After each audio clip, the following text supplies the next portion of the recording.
Yes, yes, yes. Og Else, du kigger med, du er med faktisk i det kor, som glædede mange mennesker i de mange år, hvor I sang rundt omkring i landet, ikke mindst i det nordjyske, i Løkken-koret. Jeg kan aldrig glemme, hvor det blandt andet lyder, jeg er herlig, løst og fri, og det er kun i Jesus Kristus, at vi kan sige det. Så tak Else, og til dem du sang sammen med, at jeres vidnesbyrd, jeres sang og musik kan stadigvæk høres inde på YouTube. Vi skal bede sammen. Vi skal have nadver til sidst i udsendelsen. Tak til jer, der er med allerede nu. Helt fra Thailand, fra Tanzania, fra Norge, fra Færøerne. Jer kære venner her fra Danmark og måske andre steder fra. Himmelske Far, vi beder om, at budskabet må nå ind i vores hjerter, inklusive mit eget, og at det må komme ud af mit hjerte i den form, som du vil have det gjort. Så tak for noget over aftenen, over teknikken, over ordet, vi skal lytte til, over nadveren, brødet, som vi skal bryde senere i udsendelsen. Tak skal du have for din gode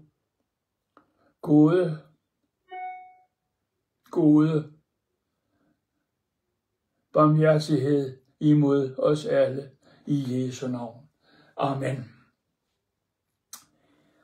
Jeg nævnte i andagten, at vi i aften bliver ved emnet tornen i kødet fra 2. Korintherbrev kapitel 12, de første 10 vers.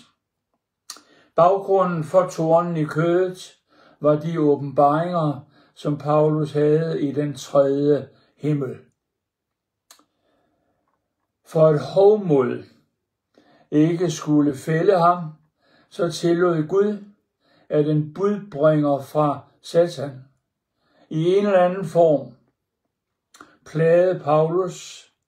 Paulus bad om at blive fri for den torn. Svaret var nej, men. Med det nej fulgte følgende løfte. Min nåde er dig nok, for min kraft når sit mål gennem magtesløshed. Altså Guds svar til Paulus var et nej, men med det nej fulgte løftet om, at min nåde er dig nok, i magtesløshed udfolder min kraft sig helt eller bedst, alt efter oversættelsen, vi vælger at bruge. Det var Guds løfte til Paulus. Lad os læse den fulde tekst fra 2. Korintherbrev kapitel 12, 7-10, og det er hverdagsdansk oversættelsen. For at jeg ikke skulle blive hovmodig, fik jeg derfor en torn i kødet, et satans sendebud til at slå mig i ansigtet. 3 gange har jeg bedt Herren om, at den måtte blive fjernet. Men han sagde til mig, min nåde er dig nok, for min kraft når sit mål gennem magtesløshed, for at kraften fra Kristus kan virke gennem mig. Derfor kan jeg se det gode. Derfor kan jeg se det gode ved at være magtesløs, ved at blive mishandlet og lide nød, ved at blive forfulgt og være i vanskeligheder for Kristi skyld. For når jeg er magtesløs, der er jeg stærk. I andagten bad jeg os overveje følgende spørgsmål. Hvordan har du og jeg det med Paulus' bekendelse i vers 10? der altså lyder sådan: derfor kan jeg se det gode ved at være magtesløs, ved at blive mishandlet og lide nød, ved at blive forfulgt og være i vanskeligheder for Kristi skyld, for når jeg er magtesløs, der er jeg stærk. Er det en bekendelse, du kan bekende? Kan jeg gøre den til min bekendelse? Og det er vigtigt, du hører dette, som jeg siger nu. Dette er ikke en konkurrence. Det handler ikke om, hvem der kan løfte mest, hvem er stærkest, hvem er den sejeste, hvem har den største tro, og så videre. Men det handler om, at jeg har en oprigtig, sand og ægte forståelse af, hvor jeg rent trosmæssigt står i livet. Når der er medvind på cykelstien, livet lykkes, helbredet er godt, økonomien er sund, arbejdet giver mening, familien er ok, god vennekreds og så videre, så er det forholdsvis enkelt at føje til: ja, jeg tror på Gud. Hvis jeg oven i det oplever nogle herlige bønnesvar, jeg beder for en syg, og han eller hun helbredes på stedet, så er det, at prøvelsen kan komme for at bevare mig fra hovmod. Kald det en torn i kødet, kald det prøvelse, kald det smerte, kald det ubehageligt, uanset hvad du og jeg kalder det, så gør det ondt. Vi vil helst være det foruden, og vi beder som Paulus om at blive fri for den torn. Kan jeg da smile? Smile og nikke ja til Guds svar? Kan jeg da smile og nikke ja til Guds svar? Min nåde er dig nok, for min kraft når sit mål gennem magtesløshed. Kan jeg da smile og sige følgende: derfor kan jeg se det gode ved at være magtesløs, ved at blive mishandlet og lide nød, ved at blive forfulgt og være i vanskeligheder for Kristi skyld, for når jeg er magtesløs, der er jeg stærk. Altså ikke en konkurrence. Vi konkurrerer ikke med hinanden. Vi forsøger ikke at bevise noget. Men vi er her i dette øjeblik på denne onsdag aften, den 12. november, og bare minder hinanden om,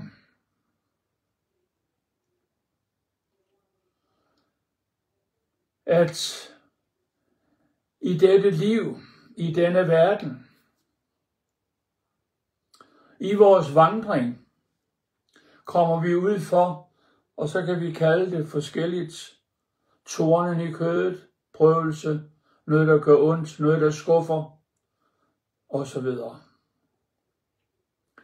Kan vi ligesom anerkende det, og i nogle tilfælde bliver vi nødt til at sige nej til en vis forkyndelse, der siger, at som en efterfølger af Jesus Kristus, som en kristen, kommer du aldrig ud for noget sådan. Du kommer aldrig ud for noget, der gør ondt.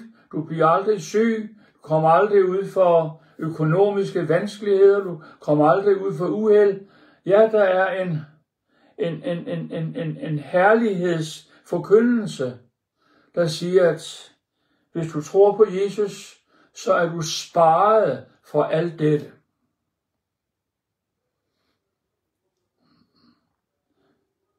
Paulus, han troede på Jesus. Paulus havde omvendt sig. Paulus vandrede med Jesus. Paulus havde forladt det gamle liv og overgivet sig fuldstændig til Jesus. Var han fri fra det, der var vanskeligt? Faktisk tværtimod. Fjenden var efter ham hele tiden. Og Gud, i hans kærlighed, i hans omsorg,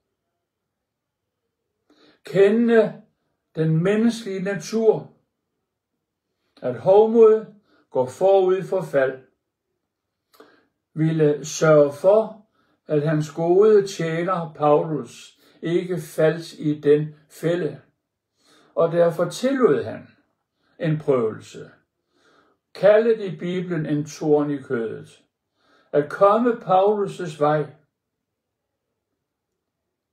med henblik på at bevare ham fra at falde i hovmod, bevare ham i et endnu dybere afhængighedsforhold til Fader, Søn og Hellig Ånd.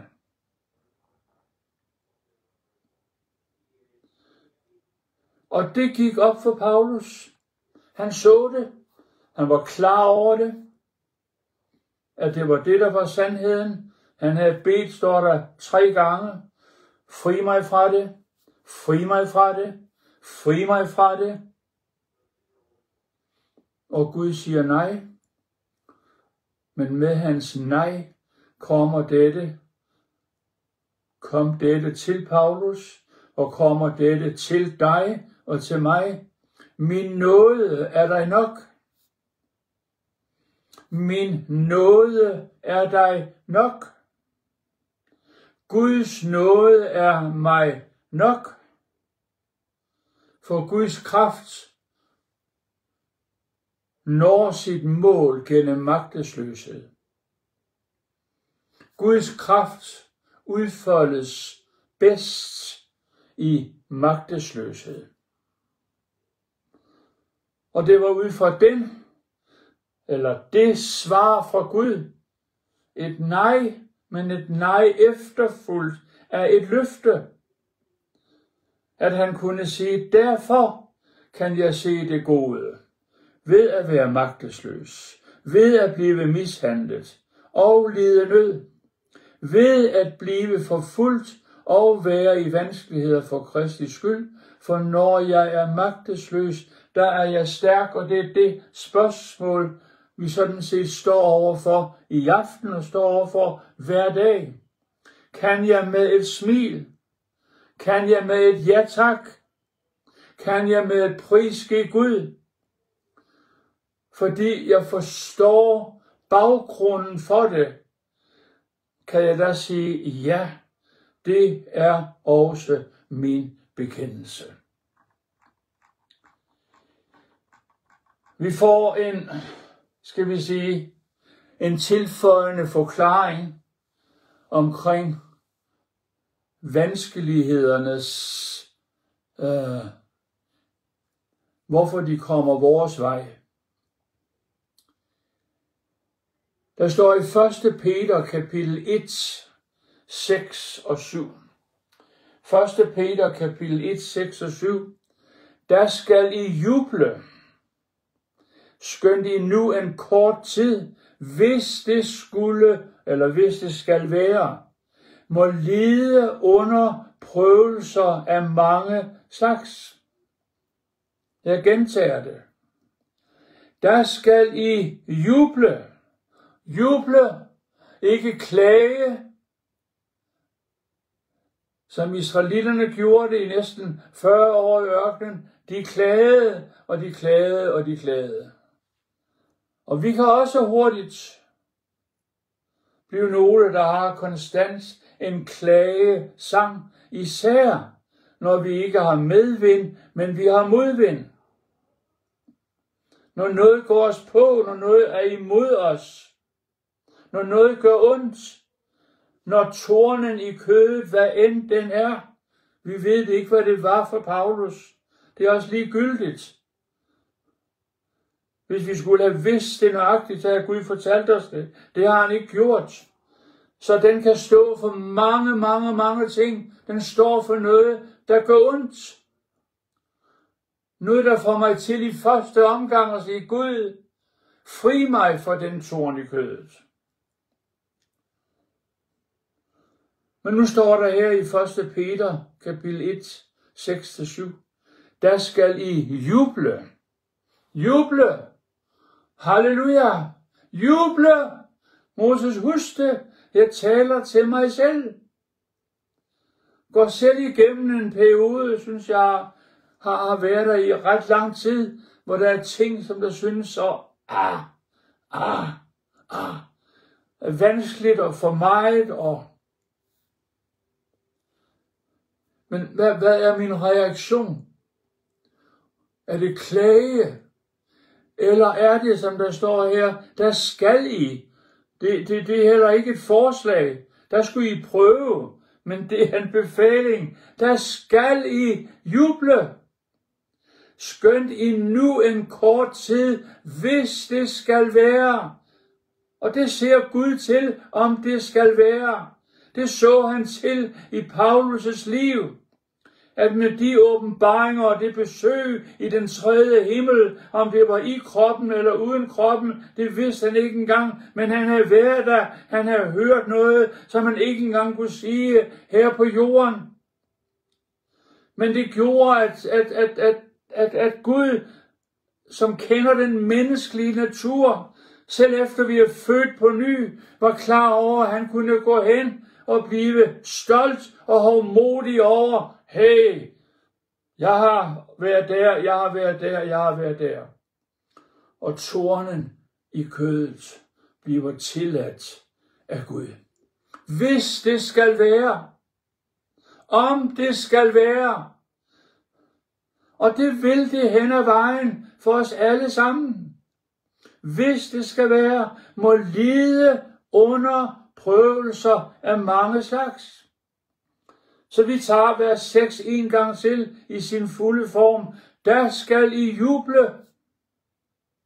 Skønt I nu en kort tid, hvis det skal være, må lide under prøvelser af mange slags, for at, og det er vigtigt, hvad der står derefter, for at jeres tro, der er mere værd end det forgængelige guld, der dog prøves i ild, kan stå sin prøve og blive til pris og herlighed og ære, når Jesus Kristus åbenbares. Og det vil sige, kommer igen. Så kan du vælge, om det er bortrykkelsen, eller det er hans anden komme til Jerusalem. Men han kommer igen. Og vores tro lutres hen ad vejen gennem prøvelser, for at vi er maksimalt klar til pris og herlighed og ære, når Jesus Kristus åbenbares.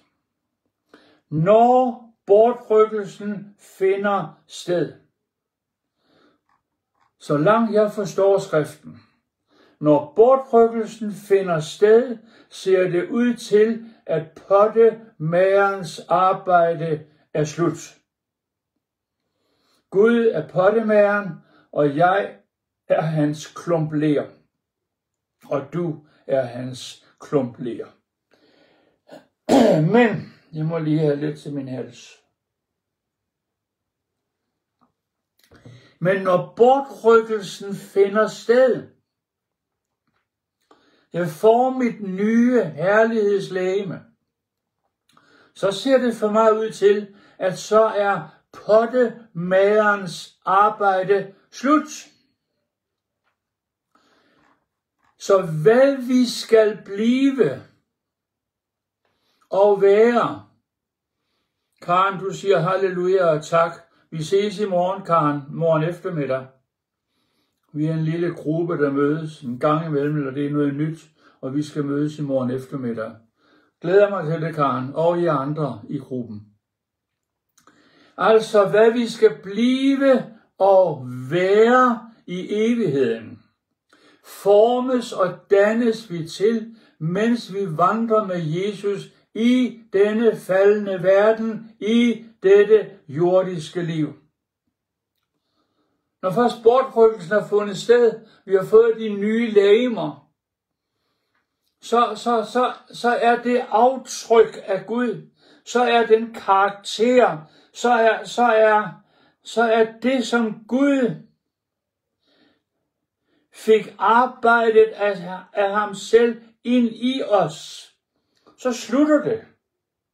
Det er mens vi er her, hvor vi har modvind, hvor vi har prøvelser, hvor vi har torne i kødet, hvor vi har sorg, hvor vi har tab, hvor vi har sygdom, hvor vi har mange af den slags ting, er alt sammen Guds redskaber til at forme og danne os for evigheden. Men der kommer et tidspunkt, hvor den formelse og dannelse, den slutter. Og det må være der, hvor Jesus kommer i skyen, løfter os op, møder os i skyen, og han tager os hjem til sin fars hus, hvor han har bygget boliger til os, for at hvor han er, der skal vi også være. Der tror jeg, der er det slut med at forme og danne os. Det sker her og nu. Hver dag, så lang tid, som vi er her på jorden. Så lad os ikke klynke, når pottemageren arbejder med den lerklump, vi hver især er. For han gør det, for at vores tro, der er mere værd end det forgængelige guld, der dog prøves i ild, kan stå sin prøve og blive til pris og herlighed og ære, når Jesus Kristus åbenbares. Så mens vi synes, i hvert fald hvis vi ikke vandrer i en hellig ånds åbenbarelse, så synes vi, at alt det med prøvelser og modvind og sorg og smerte og savn og torne i kødet og så videre, at det er noget forfærdeligt noget. Men begynder vi at få en åbenbaring af, hvad Gud bruger det til, så får vi jo en helt anden forståelse. Så er det, han former os og danner os og renser os. Ja, det er Jesu Kristi blod, der renser os for al synd. Men i vores vandring med ham, så er der noget, der kommer ind i vores liv, som fortsat skal renses og tilgives og ændres og forvandles og fornyes osv. Og det sker meget ofte ikke i medvind, men i modvind. Og samme tone finder vi i Jakobs brev kapitel 1, 2-4. Jakobs brev kapitel 1, 2-4. Der står, mine brødre, I skal kun regne det for glæde. Hvad var det, vi læste det andet sted? I 1. Peter 1. Der skal I juble, når vi kommer ind i de prøvelser. Nu siger Jakob, mine brødre, I skal kun regne det for. Kun. Læg mærke til alle de små ord, som vi kan opdage hen ad vejen. Der skal vi kun regne det for glæde, når I kommer ud for prøvelser af forskellige slags. I ved jo, og hør nu efter, hvad der sker. I ved jo, at når jeres tro prøves, så skaber det udholdenhed. og udholdenheden skal føre til fuldendt værk, for at I kan være fuldkomne og helt støbte, og ikke stå tilbage i noget. Når troen prøves, som vi synes er ubehageligt, og hvad kan det føre til? Der må vi i tro, i tillid til Gud, tage imod, at det fører til det, som Guds ord siger her, når jeres tro, når din tro, når min tro prøves, skaber det udholdenhed. Udholdenheden fører til fuldendt værk, og det fører til en helt støbthed. Og så spørger jeg, er det ikke det, vi gerne vil? Fuldkommen, helt støbt, ikke stå tilbage i noget, jamen det er da det, vi vil. Og der er forskellige former for prøvelser, forskellige torne i kødet, er Guds redskab til at frembringe den karakter i os, så er det, vi bør kunne sige med Paulus. Derfor kan jeg se det gode ved at være magtesløs, ved at blive mishandlet og lide nød, ved at blive forfulgt og være i vanskeligheder for Kristi skyld. For når jeg er magtesløs, der er jeg stærk. Og det er muligt, at den beskrivelse, som Paulus giver her, at den ikke helt passer ind i din hverdag, i dit liv, i din omgangskreds. Så er det andre ting, der gør ondt. Det er andre ting, der bedrøver dig. Det er andre ting, som er en slags torn i kødet. Det er måske ikke en direkte mishandling, som Paulus var ude for. Han blev mishandlet. Han blev stenet. Han blev banket. Smidt i fængsel. Efterladt på torvet. Troede han var død. Så det er der nok ikke. Det ved jeg ikke, om der er nogen, der kommer ud for. Det er nok ikke nogen af os, der har været ude for. Men du kan blive mishandlet på en anden måde. Med ord, psykisk, ensomhed. Blive spottet, blive ringeagtet, nedgjort. Der er mange ting, mange måder at blive mishandlet på og lide nød på. Men husk, når du er magtesløs, der er du stærk. For Guds kraft udfolder sig bedst i magtesløshed. Der var en kvinde, der hed Fanny Crosby. Og jeg mener ikke, det er overdrevet at sige, at Fanny Crosby havde en torn i kødet. Fanny Crosby blev født i New York i 1820 og døde i 1915. 6 uger gammel fik hun en øjenbetændelse, der gjorde hende blind. Da hun var 6 måneder gammel, døde hendes far, og det blev hendes mor og bedstemor, der tog sig af Fanny. Hun arbejdede hele sit liv som missionær, var stifter af meget praktisk hjælpearbejde blandt fattige. Og husk, hun var blind, for hun var 6 uger gammel. 8 år gammel skrev hun sit første digt. Hun kunne jo have sat sig hen som en bitter kvinde. Men hun havde ved Guds nåde fået fat i det, som Paulus fik fat i. At i magtesløshed udfolder Guds kraft sig bedst.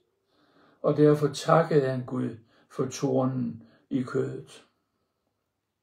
Hun var 8 år gammel, da hun skrev sit første digt, og hun nåede at skrive 8.000 salmer og gospelsange.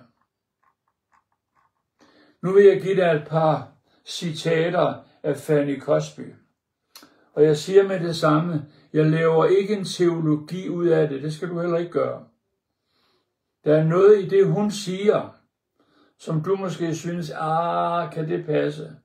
Er det virkelig Guds tanker, der kommer til udtryk der? Så vi laver ikke en teologi ud af det. Jeg citerer i gåseøjne blot et menneske, som kunne have sat sig hen og blev et bitter, skuffet, klagende menneske over det, hun oplevede allerede som lille bitte baby at blive blind. Miste sin far og vokse op under de kår, som hun nu gjorde. Så her er et citat af Fanny Crosby. Det synes at være Guds velsignede mening, at jeg skulle være blind hele mit liv, og det takker jeg ham for. Allerede her løber vi ind i et teologisk problem hos mange, for der er mange, der vil sige, det er forkert.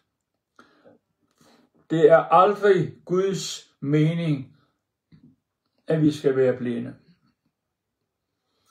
Så alt hvad jeg gør nu, det er bare, jeg citerer, hvad Fanny Crosbys oplevelse, erfaring var i hendes vandring med Gud. Og det var, at det syntes at være Guds velsignede mening, at jeg skulle være blind hele mit liv, og det takker jeg ham for. Må ikke det er bedre at takke Gud og have et fællesskab med Gud som blind, end at sætte sig hen som blind og være et bittert, surt, gnavent, utilfreds menneske hele livet. Citatet er ikke slut. Hun fortsætter. Hvis perfekt jordisk syn blev tilbudt mig i morgen, ville jeg ikke acceptere det. Igen, nogen vil sige, at jeg vil takke Gud for, hvis han vil give mig mit syn tilbage, hvis du var blind eller endnu er blind. Men altså hun sagde, hvis perfekt jordisk syn blev tilbudt mig i morgen, ville jeg ikke acceptere det. Jeg ville måske ikke have sunget salmer til Guds pris, hvis jeg var blevet distraheret af de smukke, interessante ting omkring mig. Et andet citat af Fanny. Hvis jeg havde et valg, ville jeg stadig vælge at forblive blind, for når jeg dør, vil det første ansigt, jeg ser, være min velsignede frelsers ansigt. Wow. Når jeg dør, vil det første ansigt, husk hun har ikke set et ansigt, siden hun var 6 uger gammel. Jeg ved ikke, hvor meget man kan huske, fra man var 6 uger gammel. Hun har ikke set et ansigt i alle de år, hun døde som 95-årig. Men når jeg dør, så vil det første ansigt, jeg ser, være min velsignede frelsers ansigt. Og endnu et citat. Lev i nuet, og gør det så smukt, at det bliver værd at huske. Det er faktisk, det er en udfordring for os alle sammen, er det ikke det? Et kort citat, men det rummer en masse. Lev i nuet. Hvad end nuet er, det kan være det er et mørkt nu, det kan være det er et lys nu, det kan være det er et problem frit nu, det kan være det er et problem fyldt nu. Men lev i nuet, og gør det så smukt, at det bliver værd at huske.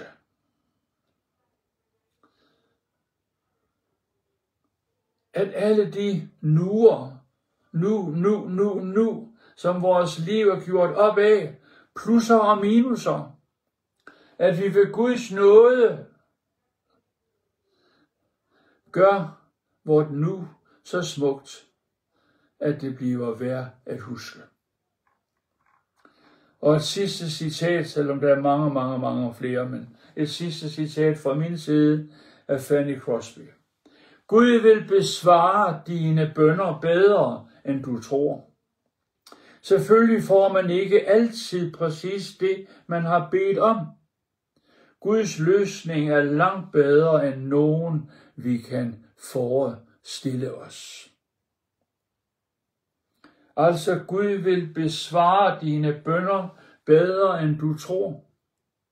Selvfølgelig får man ikke altid præcis det, man har bedt om. Må ikke hun har bedt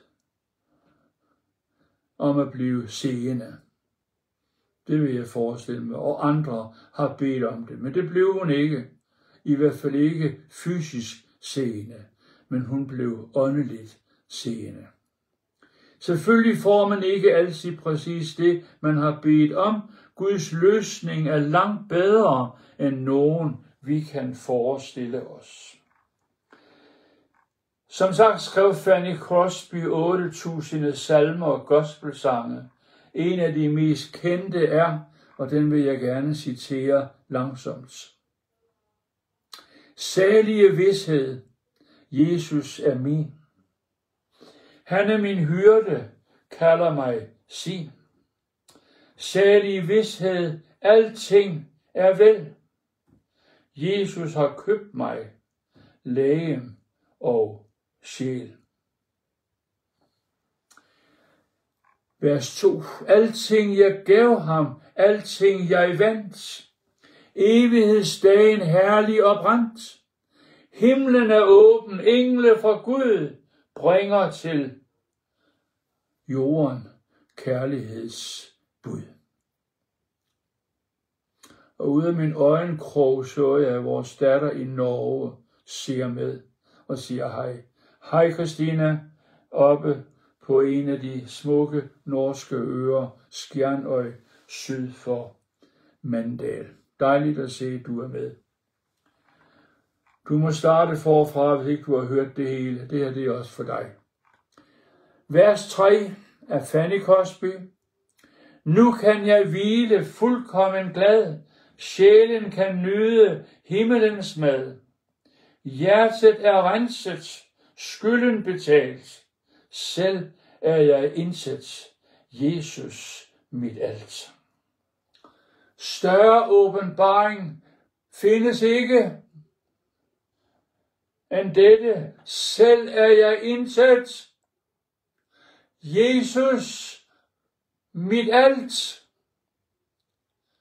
Der fås ingen større åbenbaring. Når du har den åbenbaring, så vil alt blive ok. Så vil det lette din vandring her på jorden. Og du har en evighed sammen med Fader, Søn og Hellig Ånd, og alle hans millioner af engle, og alle de hellige, som har sagt ja til Jesus i al evighed. Når du er kommet dertil, og du er klar over, at jeg er intet, men Jesus er mit alt. Det er ikke mig, der skaber livet. Det er ikke mig, det er ikke mig, det er ikke mig. Det er ham. Og i ham er jeg en ny skabning. I Kristus er jeg en ny skabning, hvor det gamle er forbi, og noget nyt er blevet til. Og Gud har de år, de måneder, de uger, de dage, de timer, de minutter, de sekunder her på jorden, mens vi vandrer her, til at forme og danne os, give os mere og mere af hans karakter. Og at meget af det kommer igennem prøvelser.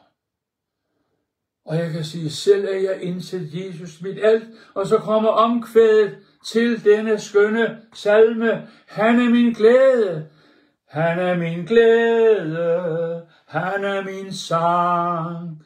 Ham vil jeg prise livsdagen lang. Ham skal jeg evigt love hos Gud. Ham som fra synden friede mig ud. Han er min glæde, han er min sang. Ham vil jeg prise livsdagen lang. Ham skal jeg evigt love hos Gud. Ham som fra synden friede mig ud. Og så synger vi den med du. Du er min glæde, du er min sang. Dig vil jeg prise livsdagen lang. Dig skal jeg evigt love hos Gud. Du som fra synden friede mig ud. Halleluja. Det er en af de cirka 8.000 salmersange, som Fanny Crosby hun skrev i sit liv. Halleluja. Og så går vi over til nadveren. Men vi bliver i samme spor. Vi skal læse denne gang en nadvertekst fra Esajas 53, 3-6. Esajas 53, 3-6. Jesus blev hadet og forkastet. Hans liv var fuld af sorg og smerte. Vi så til den anden side, når han gik forbi. Vi regnede ham ikke for noget. Vi troede, at hans lidelser var Guds straf, men det var vores sygdomme, han tog på sig. Vores lidelser han bar. Han blev gennemboret for vores synder og lemlæstet for vores overtrædelser. Straffen ramte ham, for at vi kunne gå fri. Ved hans sår blev vi helbredt. Vi var som får, der var faret vild. Vi gik hver vores egen vej. Men Herren lod ham bære den straf, som vi skulle have haft. Gud, Herren, lod sønnen Jesus Kristus bære den straf, som du og jeg skulle have haft. Og når Helligånden gør det levende for os, der hører vi til jordens lykkeligste mennesker. Selvom vi går igennem dybe dale, mørke dale, svære tider. Hvis det her, det er gået op for dig, at faderen lod sønnen bære den straf, som vi skulle have haft, der hører du til jordens lykkeligste folk. Så jeg vil løfte brødet op som et symbol på Jesu legeme. Og så bryder jeg det, som han blev brudt. Gennemboret står der for vores synder, lemlæstet for vores overtrædelser. Og der stod noget mere. Vi så til den anden side, når han gik forbi. Vi regnede ham ikke for noget. Og så kan du så sige, at det var dem dengang. Det var jøderne, det var romerne, det var hvem end der var til stede ved Jesu korsfæstelse. Vi var der alle sammen. Vi har alle syndet. Så vi har alle peget fingre af ham og sagt, ha, ha, ha. Han har sagt, at han er Guds søn.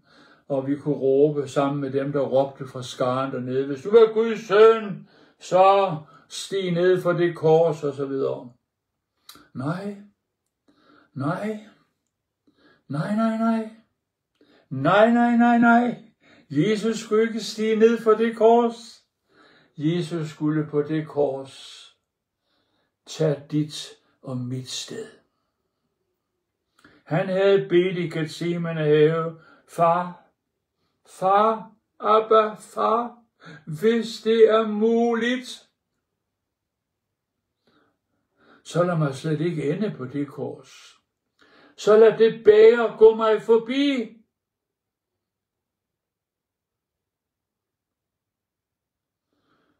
Men Abba,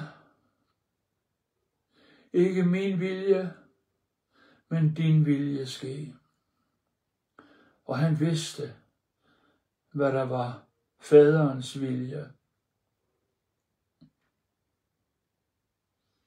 Og går hen og vækker de 3 disciple, Peter, Jakob og Johannes i Getsemane have, og siger, så går vi, timen er kommet. Og de gjorde nar af ham deroppe på korset. Men tak, Jesus, at du blev på korset. Tak, at dit legeme blev brudt for os. Tak, at alt det, der så ud som om, at det var på grund af din synd og din skyld og dine lovovertrædelser osv. Nej. Du er den eneste, der nogensinde har overholdt loven 100%. Du skulle ikke dø for nogen synd, som du havde gjort, men du hang der i vort sted. Herren lod ham, Jesus, bære den straf, som du og jeg skulle have haft. Tak, Jesus, for dit brudte legeme. Halleluja.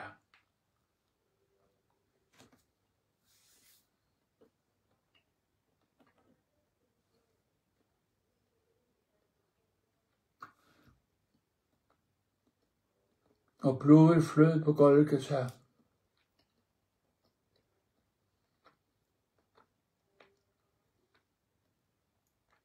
Blodet flød allerede på vej til Golgata.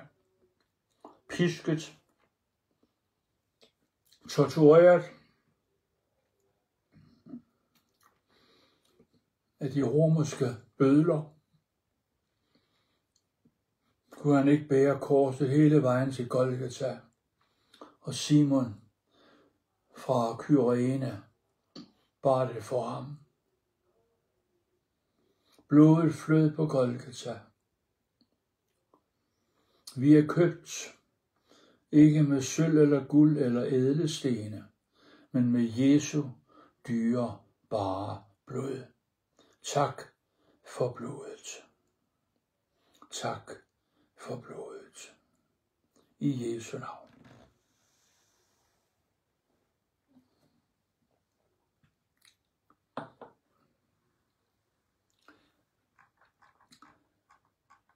Og så vil jeg slutte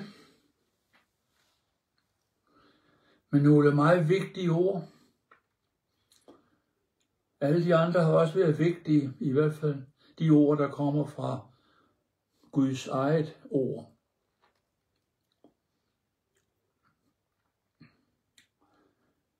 Men vi er i Esajas 53, det er der, vi har læst nadverteksten fra, selvom ikke det er den, den almindelige nadvertekst, men der har jeg valgt at være. Så vi er i Esajas 53. Vi er ved den korsfæstelse, som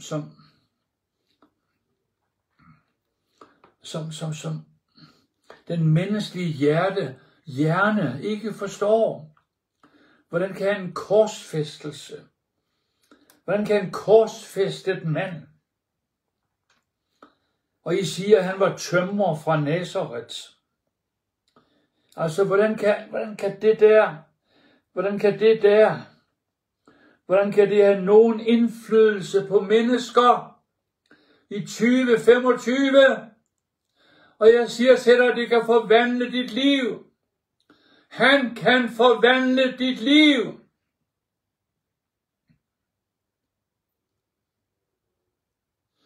Det afhænger af dit forhold, af din reaktion,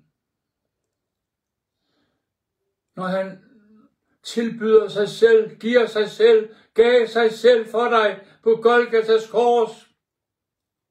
Han kom til sit eget, står der, men hans egne tog ikke imod ham, men alle dem, der tog imod ham, alle dem, der tager imod ham,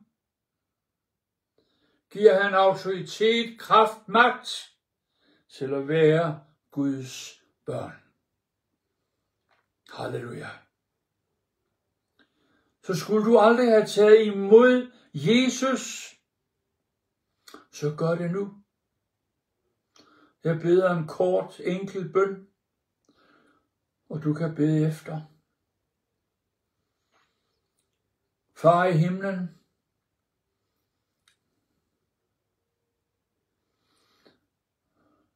jeg takker dig for Jesus. Jeg bekender, at jeg er en synder, der har brug for en frelser, der har brug for syndernes forladelse. Og jeg tror på, og jeg bekender, at Jesus Kristus døde i mit sted, at han betalte fortabelsens pris i mit sted, og at jeg ved troen på Jesus Kristus, den korsfæstede, den opstandne, den levende, ham der kommer igen, at han er min Herre og min frelser. Og jeg vil vandre med ham. Jeg vil vandre med dig, Jesus, fra nu af og til evig tid. Så følg mig med Helligånden og vejled mig igennem denne mørke verden, hjem til din himmel. I Jesu navn. Amen. Den, der i sit hjerte tror, at Gud har opvakt Kristus fra de døde, og med sin mund bekender ham, Jesus, som Herre, skal frelses. Enhver, der kalder på ham, Jesus, skal frelses. Den, der ikke har synden, har ikke livet, men den, der har synden, har livet. Halleluja. Så har du bedt med på den bøn. Så har du synden. Synden er i dig. Helligånden er i dig. Ordet er i dig. Og har du ikke en bibel, så må du få fat i en. Eller støv den af og begynde at læse den. Begynd at læse de andagter, jeg dagligt sender på min Facebook. Lyt med her tirsdag aften, som er blevet til onsdag i aften som en undtagelse. Og find dig en lille cellegruppe, find dig en lille menighed eller en stor menighed, men et sted, hvor Guds ord forkyndes, inklusiv frelse og fortabelse, himmel og helvede, det hele skal med, bortrykkelsen, 1000-årsriget, ildsøen, lammets blod, englene, der hjælper dig, Helligånden, der fylder dig, ord, der er lygten for dit fod, lyset på din sti. Halleluja. Det er i ordet. Det er i ordet. Det er i ordet. Lygten for min fod, lyset på min sti. Men nu skal jeg læse vers 11 for dig. Esajas 53, vers 11, står der om Jesus, oven i alt det forfærdelige, som korsfæstelsen rummede. Og det mest forfærdelige, det er jo sådan set, da Jesus han råber, min Gud, hvorfor har du forladt mig? Fader og søn var på en eller anden mystisk måde adskilt i det øjeblik. Min Gud, hvorfor har du forladt mig? Det må være øjeblikket, hvor han betaler syndens pris. Han bærer vores synd, og Gud kan ikke være sammen med synd, men da prisen var betalt, så var samværet, så var helheden, så var den genoptaget. Men det må have været et frygteligt øjeblik. Min Gud, hvorfor har du forladt mig? Men fordi han var der, og han råbte de ord, så skal vi ikke råbe, min Gud, hvorfor har du forladt mig? Men læs salme 139. Er jeg der, så er du også der. Er jeg der, så er du også der. Er jeg når i dødsriget, så er du også der. Er jeg i mørket, så er du også der, for der er ikke noget for dig, som er mørke, og så videre. Så midt i korsfæstelsen, eller hele beretningen omkring korsfæstelsen, alt det frygtelige, alt det ledelsesfulde, så står der i vers 11 om Jesus. Når han ser, hvad der kommer ud af hans ledelse, glæder han sig og føler, at det var det hele værd. Halleluja. Når han ser, hvad der kommer ud af hans ledelse, glæder han sig og føler, at det var det hele værd. Når han ser alle dem, der kom til tro på ham, blev frelst ud af mørket, frelst ud af helvedes forbandelse, frelst ud af satans vildfarelse, kom til tro på Jesus af Guds børn i dag, og skal hjem hos ham. Når han ser, hvad der kommer ud af hans ledelse, så glæder han sig, føler, at det var det hele værd. Og så vil jeg sige det her til slut.